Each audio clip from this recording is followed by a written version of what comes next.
can you just provide an overview of this recent changes in Canada's immigration policy? How will all these changes impact the potential immigrants? अब ये बताइए कि अगर अब किसी को वर्क परमिट के लिए अप्लाई करना है विदाउट एनी हैसल, तो उसका क्या प्रोसीजर है? अगर आपको मुंबई से दिल्ली ट्रैवल करना है, Yeah. Right, you are travelling from Mumbai to Delhi,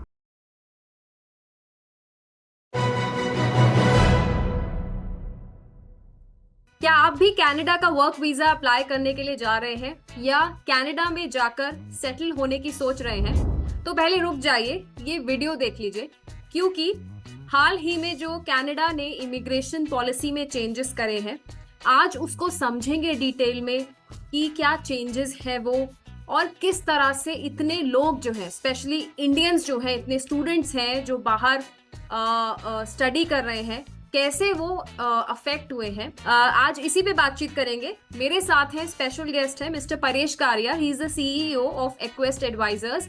hi, welcome Paresh, welcome to the show. Thank you Charu, thank you for having मी।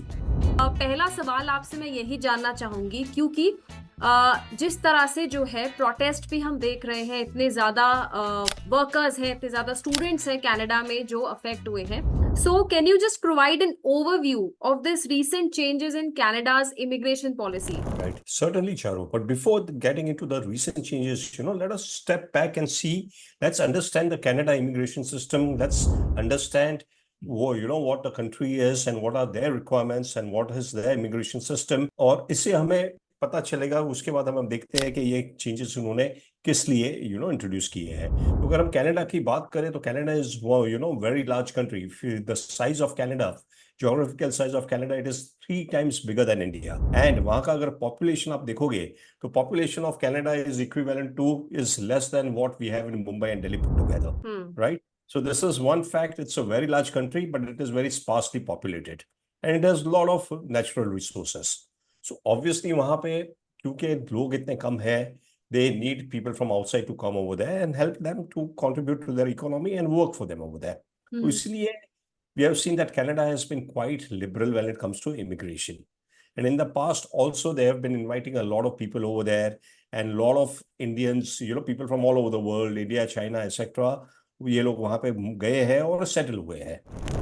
अभी हुआ क्या है कि पिछले कुछ सालों में इन द रीसेंट पास्ट काफी सारे चेंजेस हो गए, specially post covid. Now Canada, like we said, that they require immigrants, they want people to come from outside Canada and work in their economy.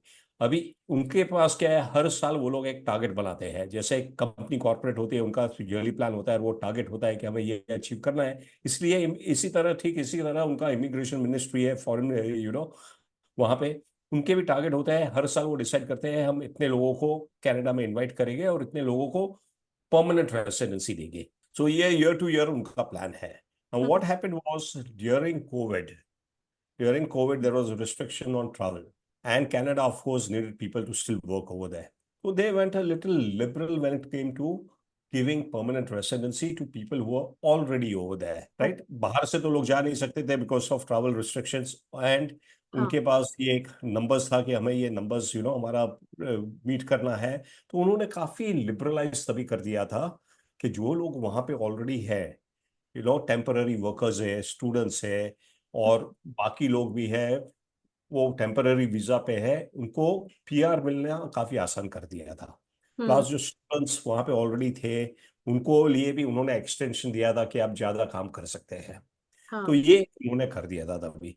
दूसरी, during covid the government had given out a lot of money to people, so there was a property boom over there. जो भी है, लोग वो property में invest करने लगे, खुद का पैसा जो उनके पास आया था, प्लस बैंक से इतने सस्ते में मिल रहा था, तो लोगों ने रियल एस्टेट में भर भर के इन्वेस्ट किया है। वहां पे property prices started going up. Post Covid what happened, the interest rate and inflation went up. तो इसके कारण जब इन्फ्लेशन ऊपर बढ़ गया, इंटरेस्ट रेट बढ़ गया, कोविड के बाद वहां पे cost of living started going up significantly. Inflation all over the world went up, right? So वहां पे rentals बड़े shoot up हो गए हैं। Cost of buying a property shoot up हो गया because of high interest EMIs. जिन्होंने property भी खरीदी थी पहले, उनका interest rate was not fixed, it was linked, it was floating, तो वो इंटरेस्ट रेट बढ़ गया तो उनका ईएमआई भी बढ़ गया। सो व्हाट हैपेंड वाज, एक तो लोग वहां पे ज्यादा हो गए सेटल, दूसरा कॉस्ट ऑफ लिविंग बढ़ गया और जॉब्स कम हो गए। So a combination of all this has led to a problem in Canada. You know, I was there 6 months back. I was stayed in Canada for 3 months. और मैंने अपनी आंखों से देखा वहां पे जो लोगों से मैं बात कर रहा था, people were very kind of dissatisfied, disappointed. So वो लोग को बोल रहे थे कोविड के पहले यहाँ पे बहुत अच्छा था, अभी cost of living has gone up quite a lot, income उतनी नहीं है. तो ये सारे प्रॉब्लम कनाडा में होने लगे और ये काफी सारे कंट्रीज में भी इकोनॉमी में होने लगे थे. So now because of all this problems, you know, particularly जो स्टूडेंट्स जाते थे वहां पे, वो स्टूडेंट्स को हाँ. काफी दिक्कत आने लगी. बिकॉज वो स्टूडेंट्स वहां पे जाते थे, उनको लगता था वो पार्ट टाइम काम करेंगे, जॉब ले लेंगे, उसके अपना खर्चा भी निकलेगा और एजुकेशन भी वो रिकवर कर लेंगे. सो प्लस देर तो उनको अभी दिक्कत आने लगी क्योंकि जॉब मिलना मुश्किल हो गया. It became difficult for them to survive. जो टेम्पररी वर्कर्स जाते थे वहां काम करने के लिए, उनको जॉब मिलना मुश्किल हो गया, उनके लिए सर्वाइव करना डिफिकल्ट हो गया. So because of all this problems that we are seeing, you know, real estate prices have gone up to the roof. लोगों के घर लेने के लिए पैसे नहीं है, रेंट देने के लिए पैसा नहीं है. Students are living in conditions, you know, घर के अंदर, although there is a limitation on number of people, students who can stay in a house, लोग illegally एक रूम में, you know, 7 8 10 लोग रह रहे हैं, ऐसी सिचुएशन भी हो रही है. So because of all these problems, the government decided that we need to address these problems and we need to put a restriction. So they've now started tightening, and this is just one aspect. The second aspect was all the systems were also getting misused. You know, students visa, the work visa, काफी सारे misuse हो रहे थे. लोग, you know, गलत तरीके से ये रूट लेके कनाडा में बस रहे थे. तो ये सब को कंट्रोल करने के लिए the government has brought in several measures to make sure that कम लोग आए यहाँ पे कनाडा में, जो उनकी रिक्वायरमेंट है उसके हिसाब से लोग आए, और जो लोग आए उन्हें तकलीफ ना हो. इस तरह से जो जेन्युइन है यहाँ पे आके सेटल कर हो सकते हैं, ऐसे ही लोग यहाँ पे आए. And that's the reason why they've started introducing all these changes in the last few months. Plus, there's one more angle over here. You know that Canada में अगले साल election होने वाला है. Yeah. Right? So, and the current prime minister is not very popular. So obviously, you know, that is also one of the reason. तो ये world over हो रहा है. Everybody, you see in US there are elections happening, so people want to create, focus more on creating jobs. एक तरफ jobs available नहीं है और दूसरी तरफ इमिग्रेंट्स आ रहे हैं, तो immigrants become a soft target when it comes to local politics. तो combination of all this factor has led to the current situation. आपने मेरा सेकंड क्वेश्चन का ऑलरेडी आंसर दे दिया है परेश. तो क्योंकि मैं जो अभी एक सर्वे भी मैंने पढ़ा था कल, आई वाज रीडिंग दिस कि लेबर फोर्स सर्वे के according it shows that 6.4% unemployment rate in Canada, which is 0.2% increase था from May and June, and with 1.4 million unemployed individuals in June 2024. So Right. because you know, yeah, as you already said that many Canadians believe कि Prime Minister Trudeau is bringing too many immigrants. So now I want to know from you, like, how will all these changes impact the potential immigrants जो already skilled workers हैं, students हैं, family members हैं वहां पर? Right. So yes, Charu, we'll talk about that. But before that, let us understand what are the changes that have been brought about.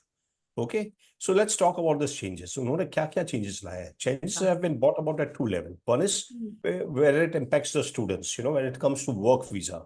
तो जो students के लिए थे, उन्होंने क्या किया है कि पहले तो एक broad level पर उन्होंने decide किया कि they will reduce the number of study permits that they will issue every year. You know, आज Canada is issuing almost 10 lakh visas every year, students visa, or Indians have got the lion's share. They have decided to bring it down by 35%. So एक तो जो visas वो issue करेंगे वो कम कर देंगे. दूसरा उन्होंने किया है कि आपको जो work outside, you know, जो work permit आपको मिलती थी, after completing your studies, you would get a work permit for a period of 2 years. During these 2 years, you can work in Canada. And if you work in Canada after that, chances are that you can get a permanent residency. तो अभी इन्होंने ये introduce किया है कि अगर आप private college से, you know, ग्रेजुएशन करते हो, some type of private colleges, then you will not get the postgraduate work permit. तो अभी होता क्या था कि यहाँ इंडिया से when people were going there were two set of students which would go over there. One is of course जो genuinely education के लिए जाना चाहते थे. They are talented students, you know, primary objective is to go and to a good university, like go to University of Toronto, Waterloo, British Columbia, ये top universities वहां पे है, वहां जाके उनका ऑब्जेक्टिव था पढ़ना था, एजुकेशन गेन करना था। हाँ। तो ये सब यूनिवर्सिटी का टॉप क्वालिटी, यहाँ से तो आसानी से आपको वर्क परमिट मिल जाता था। दूसरा था कि जो ऑब्जेक्टिव था आपका वो यही था कि भाई हम कनाडा में सेटल होना चाहते हैं और हमें स्टूडेंट वीजा लेके वहां जाना है और फिर वहां पे हम जाके सेटल हो जाएंगे। तो हम्म। इनका यहाँ पे ये लोग they would go over there to any cheap university, pursue any short term course, और go over there and then लगता था कि पढ़ाई करने के time they can work over there while they are हाँ, स्टडीइंग अनऑफिशियली, और ग्रेजुएशन के बाद तो समथिंग उनको वर्क पार्ट परमिट टाइम और मिल समथिंग, जाएगी। या। या एंड उन्हें पता था कि even if they go to this kind of university उन्हें वर्क परमिट तो मिल जाएगा, और वर्क परमिट मिलेगा तो वो पढ़ाई के बाद वहां काम कर सकेंगे। हाँ। So now they have bought a restrictions that all this जो प्राइवेट कॉलेजेस थे जिनका they were not so well recognised, तो यहाँ से अगर आप ग्रेजुएट करोगे तो आपको वर्क परमिट नहीं मिलेगी, hmm. Right. Third change that they bought about this, पहले क्या होता था, लोग अपने स्पाउस को भी साथ में लेके जाते थे। हाँ। And because if you are going there on a student visa and if you are taking your spouse along, spouse को work permit मिलता था, open work permit, यानी your spouse could come and work freely over there, okay. right? तो they would may take this as a route, primarily objective यही था कि वहां के जाके काम करना है, बट वो स्टूडेंट वीजा के थ्रू ये एडवांटेज करते थे, there was a loophole which they used to take advantage, तो ये भी उन्होंने प्लग किया है। So essentially, the government is trying to plug all the loopholes which were there, which were being exploited by all these people जो वहां जा रहे थे। Government is not stopping students to come. Government still wants students to come because उनके लिए ये एक बहुत बड़ा business है। हम्म। But they want student to come over there. Primarily, when you are going there as a student, आपका intention क्या होता है? आपको statement of purpose बनाना होता है। वहां पे आप कहते हैं कि आप पढ़ने जा रहे हैं।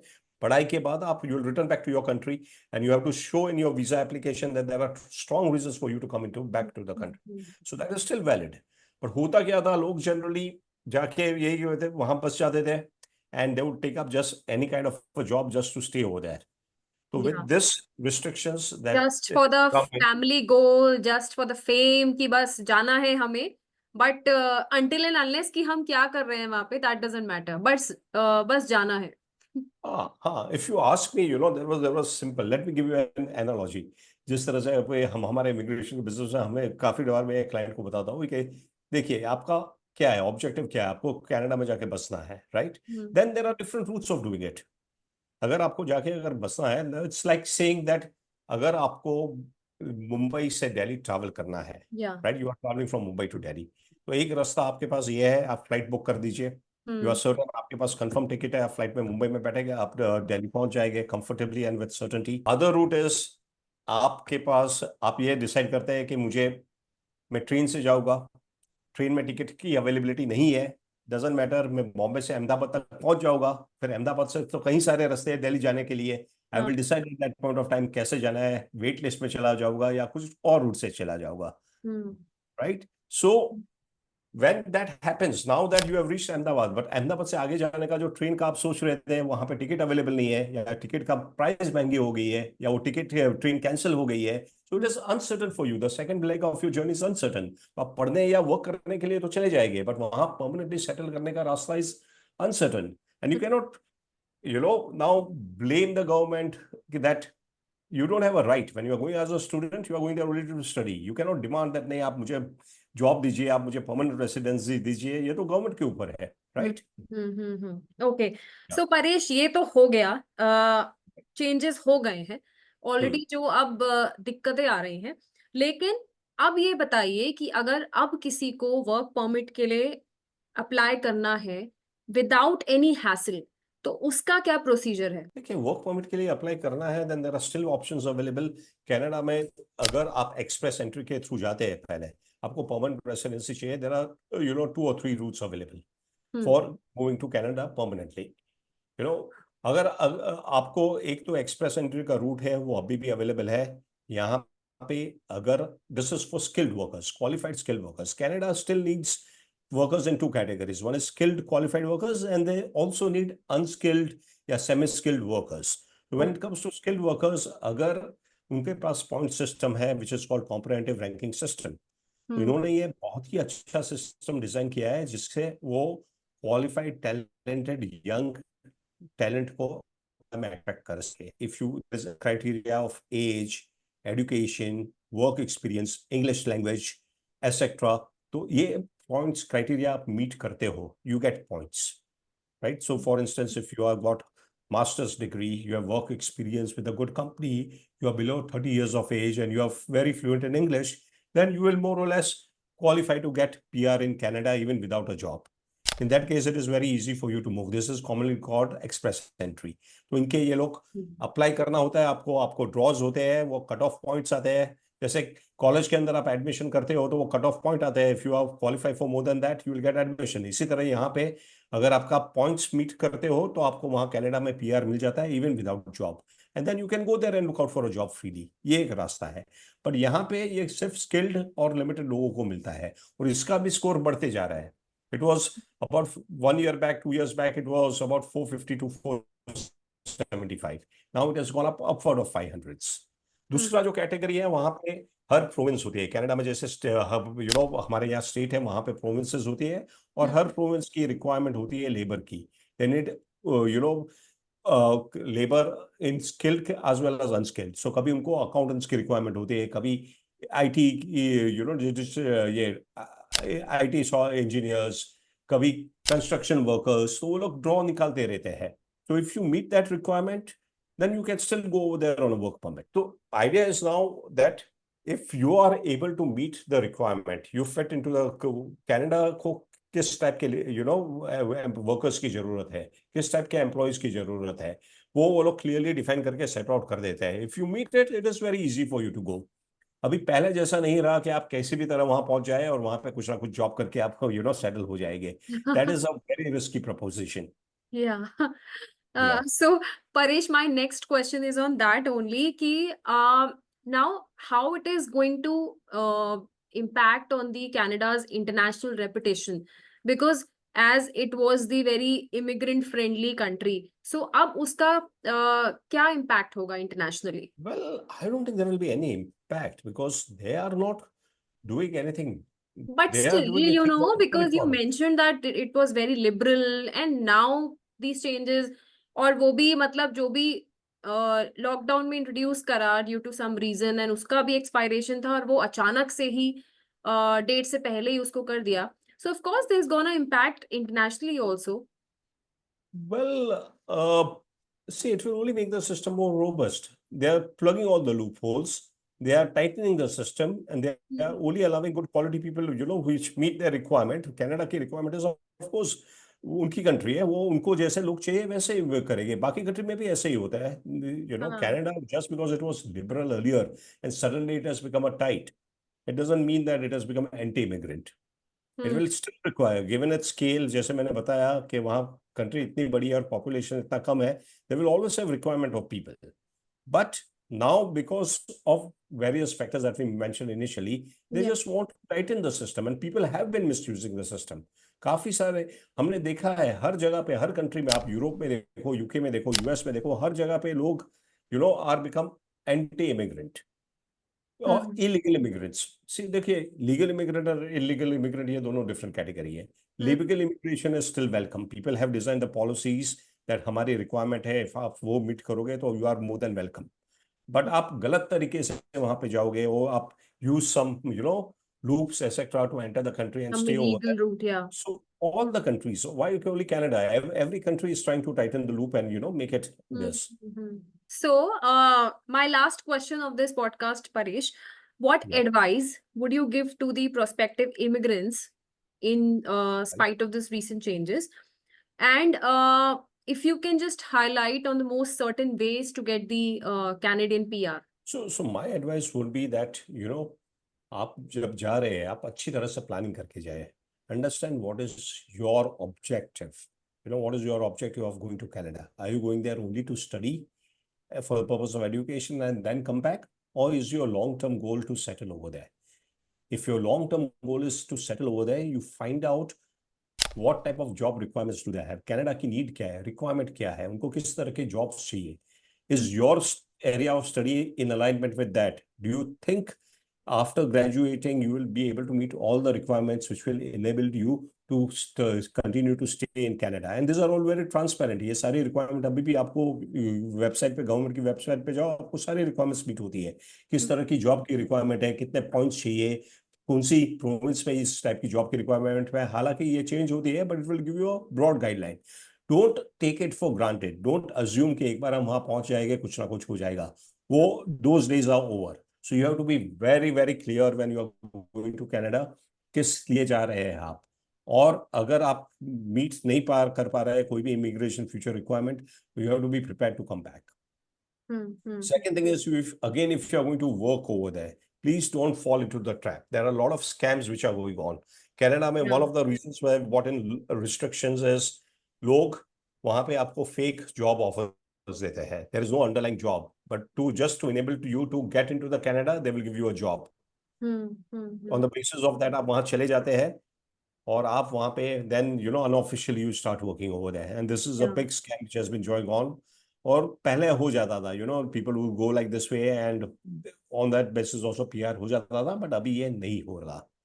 Okay. So don't take any chances. Don't be ऐसे मत करो कि मैं अभी वेट टिकट पे लगा चला जाता हूँ, यहाँ पे मुझे मेरी टिकट कंफर्म हो जाएगी. Be prepared that what if your ticket is not confirmed? What are you going to do? That is my advice, that plan करके जाइए. एंड कनाडा में अभी भी काफी सारे रास्ते हैं परमानेंटली सेटल होने के लिए. They have not close that.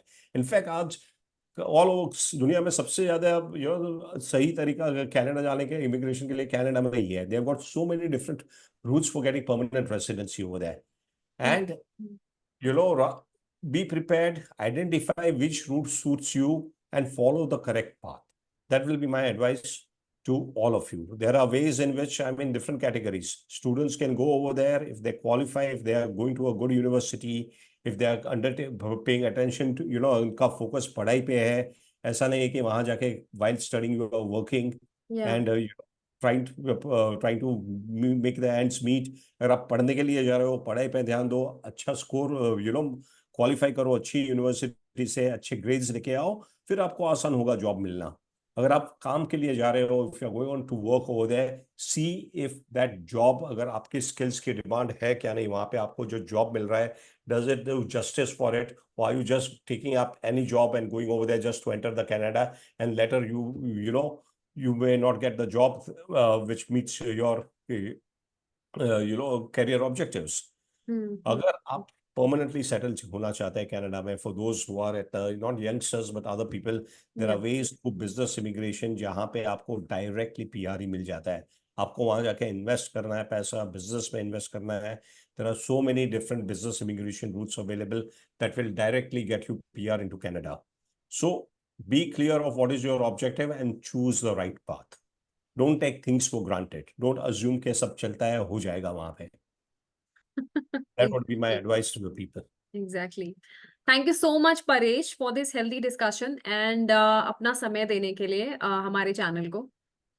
All right. Thank you very much, Charu, for having me. तो आज इस पॉडकास्ट में इतना ही, लेकिन नेक्स्ट वीक फिर से किसी इंटरेस्टिंग टॉपिक पर आपके सामने आएंगे. फिलहाल आप चैनल को जरूर सब्सक्राइब कर लीजिए और इस वीडियो को भी सेव करिएगा. Till then, happy investing.